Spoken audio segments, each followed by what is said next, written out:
Selection under process 42,652. ఈ 42,652 నుంచి ఏవైతే సెలక్షన్ అండర్ ప్రాసెస్ ఉండరో నిన్న ఆ ఉద్యోగాలు 6,596 ఉద్యోగాలు నిన్న దీంట్లో నుంచి రిలీజ్ అయినాయని చెప్పి సందర్భంగా యావత్ తెలంగాణ ప్రజలందరికీ కూడా నేను ఈ మీడియా పాయింట్ నుంచి మొత్తం కూడా తెలియజేస్తా ఉన్నాను. పదే పదే హరీష్ రావు గారి మీద కేసీఆర్ గారి మీద మీరు మాట్లాడుతూ ఉన్నారు. నేను ఒకటే అడుగుతున్నా ఈ ముఖ్యమంత్రి గారికి, అసలు నీకు హరీష్ రావుకి కంపారిజన్ ఉందా? ఇలా హరీష్ రావు గారు పొద్దున 6 గంటలు లేస్తే రాత్రి 2 గంటల వరకు నిత్యం పబ్లిక్ సమస్యలలో జనం మధ్యలో ఉండే వ్యక్తి. ఆయనకి నీకు కంపారిజనా? అసలు సిగ్గుచేటుగా భావిస్తా ఉన్నాను నేను. ఇవాళ మీరు కాంగ్రెస్ పార్టీ అధ్యక్షుడు ఉన్నప్పుడే మీరు ఎవరు మనిషికి దొరికేటోళ్ళు కాదు. ఇవాళ మీరు ముఖ్యమంత్రి అయినాక కూడా ఎవరికి దొరుకుతలేరు. నీది నిత్యం అబద్దాలు చెప్తున్న అబద్దాల పునాది మీద వేసిన ఫామ్ అయిన గవర్నమెంట్ ఈ ప్రభుత్వం. ఇవాళ ఒక్కటే ఆలోచన చేయండి, ఏమని చెప్పిండండి రేవంత్ రెడ్డి గారు? ఇవాళ నిత్యం రోజు పొద్దున ప్రగతి భవన్లో నేను పొద్దున రోజు 2 గంటల వరకు 3 గంటల వరకు నేను జనంకి టైం ఇస్తా, వచ్చి కలవచ్చాను. ఎక్కడ పోయింది మరి మీ కలుచుడు? ఎందుకు కలుస్తలేవు? మరి రోజాడ ఉండి నువ్వు కలవాలి కదా, ఎందుకు కలుస్తలేవు? ఎందుకు మాట దాటేస్తున్నావు అని నేను అడుగుతా ఉన్నాను. ఇంక ఎన్ని రోజులు మీరు అబద్దాలు చెప్తా ఉంటారు? ఒక్కసారి దయచేసి ఒక్కటే మాట చెప్తా ఉన్నాను, తెలంగాణ ప్రజల్లారా ఒక్కటి దయచేసి మీ అందరు కూడా ఆలోచించాలని నేను విజ్ఞప్తి చేస్తాను. 2004 నుంచి 2014 వరకు ఇదే కాంగ్రెస్ ప్రభుత్వం అధికారంలో ఉంది కదా. ఈ కాంగ్రెస్ ప్రభుత్వం అధికారంలో ఉంటే వీళ్ళు ఎన్ని ఉద్యోగాలు ఇచ్చిండ్రు? సమైక్య ఆంధ్రప్రదేశ్లో కేవలం వీళ్ళు ఇచ్చిన ఉద్యోగాల సంఖ్య ఎంత అంటే కేవలం 24,000 ఉద్యోగాలు మాత్రమే. దాంట్లో 42% తెలంగాణ కంటే కేవలం 10,000 ఉద్యోగాలు మాత్రమే వాళ్ళు ఉన్న 10 సంవత్సరాలలో ఇవాళ తెలంగాణకి ఇచ్చింది ఉద్యోగాలని. మరి ఇవాళ కేసీఆర్ గారి ప్రభుత్వం తెలంగాణ వచ్చిన తర్వాత 2014 నుంచి 2023 వరకు ఇవాళ 2,02,735 ఉద్యోగాల భర్తీ చేసినాం. ఇవాళ భర్తీ చేసింది 1,60,083 ఉద్యోగాలు, 42,652 ఉద్యోగాలని ఇలా ప్రాసెస్లో పెట్టినాం. ఈ రెండు కలిపితే 2,02,735 ఉద్యోగాలు మేము ఇచ్చింది. అంటే మీరు ఆలోచన చేయండి, నేను ఇలా కేసీఆర్ గారు చేసిర్రా లేకుంటే ఇంకెవరన్నా చేసిర్రా? ఒక్కసారి తెలంగాణ ప్రజలు మొత్తం కూడా ఆలోచన చేయాలని నేను కోరుతా ఉన్నాను. ఇంకా 30,000 ఉద్యోగాల నోటిఫికేషన్లు ఇవ్వాల్సిన అవసరం ఉంది. నేను ఈ గౌరవ ముఖ్యమంత్రి గారిని డిమాండ్ చేస్తా ఉన్నాను, మేము ఇచ్చిన 2,32,000 ఉద్యోగాలు కాకుండా అదనపు 2 లక్షల ఉద్యోగాలు మీరు జాబ్ క్యాలెండర్ విడుదల చెయ్యాలి. మీరు విడుదల చేయండి, మేమేం తొందర అంటలేం. మీరు విడుదల చేయండి. ఆ విడుదల చేసిన తర్వాత మీరు అన్న 2024 డిసెంబర్లోనే ఈ 2,32,000 ఉద్యోగాలు కాకుండా అదనపు 2 లక్షల ఉద్యోగాలు మీరు జాబ్ క్యాలెండర్ రిలీజ్ చేయాలని ఈ ప్రభుత్వాన్ని నేను డిమాండ్ చేస్తా ఉన్నాను. నేను ఇంకోటి కూడా సూటిగా ఛాలెంజ్ చేస్తా ఉన్నా, ఇలా కాంగ్రెస్ బీజేపీ వాళ్ళకి నేను సూటిగా ఛాలెంజ్ చేస్తా ఉన్నా, ఈ భారతదేశంలోనే ఏ రాష్ట్రంలన్నా కేసీఆర్ గారు ఇచ్చిన దానికంటే ఎక్కువ ఉద్యోగాలు ఇచ్చిన రాష్ట్రం మీరు చూపిస్తే ఇదే అసెంబ్లీల సాక్షిగా నా ముక్కు భూమికి రాకి క్షమాపణ కోరుతా. లేకుంటే మీరు కేసీఆర్ గారు ఉద్యోగాలు ఇచ్చిండ్రు అని మీరు ఒప్పుకుంటారా అని చెప్పి నేను అడుగుతా ఉన్నాను.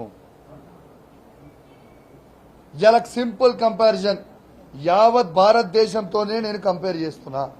ఒక్క బీజేపీ పరిపాలిస్తున్న రాష్ట్రంలో కానివ్వండి, ఒక్క కాంగ్రెస్ పార్టీ పరిపాలిస్తున్న రాష్ట్రంలో కానివ్వండి, ఏ ఒక్క రాష్ట్రంలో కానీ కేసీఆర్ గారు ఇచ్చిన ఉద్యోగాల కంటే ఎక్కువ ఇచ్చుంటే నా ముక్కు భూమికి నేను రాకుతా అని చెప్పి నేను సవాల్ విసురుతా ఉన్నాను. నేను విసిరిన సవాల్కి నేను 20 రోజుల క్రితం కూడా నేను విసిరిన సవాల్కి ఎవరు యాక్సెప్ట్ చేస్తలేరు. ఎందుకు స్వీకరిస్తలేరు? ఎందుకంటే మీకు భయం అవుతుందా? నిజాలు చెప్తే నిజాలు బయటపడితే అని మీకు భయం అవుతుందా? అరే మీకు దమ్ముంటే రారి భయం, మేము చర్చకు రావడానికి సిద్ధంగా ఉన్నాం. మీరు రాండి, ఎవరు వస్తారో ఉద్యోగాలు ఇచ్చినామా లేదా అని చూపించడానికి మేము సిద్ధంగా ఉన్నాం. ఇది డిపార్ట్మెంట్ వైజ్ కూడా మళ్ళొక్కసారి మీకు కూడా నేను డిపార్ట్మెంట్ వైజ్ కూడా మీకు చదువుతా. అగ్రికల్చర్ అండ్ కోఆపరేషన్ సెక్రటేరియట్ 5303 ఉద్యోగాలు. Animal husbandry dairy development and fisheries 1135 ఉద్యోగాలు. ఇలా backward classes welfare department secretariat 2552 ఉద్యోగాలు. Energy and secretariat department 52324. ఇలా environment forest science and technology 2152. Finance secretariat department 28 ఉద్యోగాలు. General administration 219. Health medical and family welfare department 8132. ఇలా home secretariat department 46850. Industries and commerce secretariat department 20. Irrigation and commandant area development secretariat 895. Labour employment 55. Law department 12. Minorities welfare department 3745. Municipal administration and urban development 1957. Panchayat Raj and rural development 10763. Planning secretariat department 474. Revenue department 3543. Scheduled cost development 3770. Secondary education 9143. Tribal welfare department 1537. Women children and disabled senior citizens 147. Transport roads and buildings departments 5264. Total 1,60,083 ఉద్యోగాలు.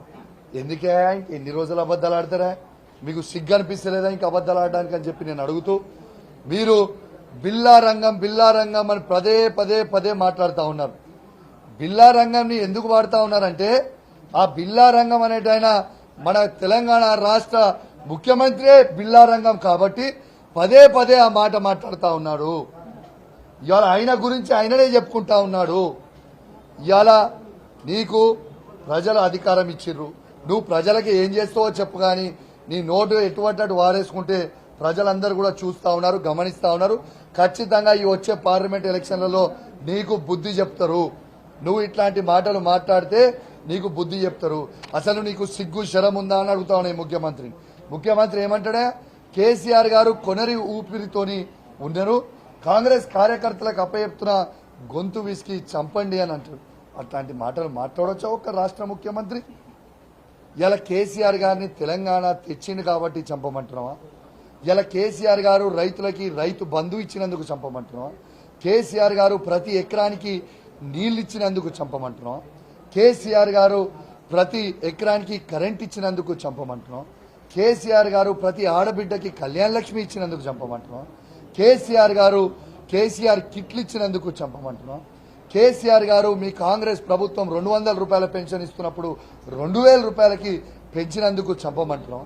మీ కాంగ్రెస్ ప్రభుత్వం ఉన్నప్పుడు 500 రూపాయల వికలాంగుల pension ఇచ్చినందుకు మీరు ఇస్తున్న సందర్భంలో కేసీఆర్ గారు 4000 రూపాయలు చేసినందుకు చంపమంటున్నాం? దేనికోసం చంపమంటున్నాం కేసీఆర్ గారిని ఈ అతిపెద్ద కాళేశ్వరం ప్రాజెక్ట్ కట్టినందుకు చంపమంటున్నాం? ఇలా మిషన్ భగీరథ ద్వారా నీళ్లు ఇచ్చినందుకు చంపమంటున్నాం? ఇదేం పద్ధతయా? ఒక ముఖ్యమంత్రి ఉన్నావు, ఒక ముఖ్యమంత్రి లాగా వివరిస్తే బాగుంటుంది. ఒక రౌడీగా, ఒక చిల్లర్ గన్లాగా వివరించడం మానేయి. దయచేసి తెలంగాణ ప్రజలందరూ కూడా మీరు హామీలు ఇచ్చిన ఈ 6 గ్యారెంటీలు అమలు చేస్తారని కోరుకుంటున్నారు. ఎంతసేపు కేసీఆర్ గారు చేసింది పంచి చూపించుకుంటూ నేను చేస్తున్నా అని చెప్తున్నాం. ఏడ చేసినావు ఆయన? ఇలా మేము అంటే అన్నవని విలిచిపడతారు. ఇలా ఎన్నికలు అవుతున్నప్పుడు వాళ్ళు చెప్పలేదా? December 9th మేము 2 లక్షల రూపాయలు రుణమాఫీ చేస్తాం, రుణాలు తీసుకునే వాళ్ళు ఉంటే రుణాలు ఇవ్వండి, తీసుకోండి, మేము చేస్తామని చెప్పింది మీరు కాదా? ఇలా రైతు బంధు ఎకరానికి 10,000 రూపాయలు ఇస్తామన్నది మీరు కాదా? 15,000 రూపాయలు మీరు ఇస్తామన్నది ఎకరానికి మీరు కాదా? ఇవాళ 200 యూనిట్లు వారికి ఫ్రీ కరెంట్ ఇస్తా అన్నది మీరు కాదా? ఎందుకు మీరు ఇవన్నీ చేస్తలేరు కానీ మా మీద విరిచిపడుతున్నారు? ఇంకొకటి కూడా ఇవాళ ఈ మీడియా పాయింట్ నుంచి యావత్ తెలంగాణ ప్రజల్ని నేను కూడా కోరుతా ఉన్నాను, దయచేసి ఎవ్వరు కూడా 200 యూనిట్ల వరకు ఉన్న వాళ్ళందరూ కూడా ఎవ్వరు కూడా కరెంటు బిల్లు కట్టకండి. కరెంటు బిల్లు ఎవరైనా కట్టమని అధికారులు మీ దగ్గరికి వస్తే ఇలా గౌరవ ముఖ్యమంత్రి రేవంత్ రెడ్డి గారు మాట్లాడిన వీడియో మీరు చూపియండి, గౌరవ మంత్రి గారు కోమటిరెడ్డి వెంకటరెడ్డి గారు మాట్లాడిన వీడియో మీరు చూపియండి. ఎవ్వరు కూడా 200 యూనిట్ల వరకు వాడిన వాళ్ళు కరెంటు బిల్లు కట్టకండి అని చెప్పి ఈ సందర్భంగా తెలియజేస్తూ ఇకనన్నా రేవంత్ రెడ్డి గారు మారాలని కోరుకుంటూ యావత్ తెలంగాణ ప్రజలందరూ కూడా ఇలా మీరు 6 గ్యారెంటీల కోసం ఎదురు చూస్తున్నారని తెలియజేస్తూ సెలవు తీసుకుంటా ఉన్నాను. జై తెలంగాణ.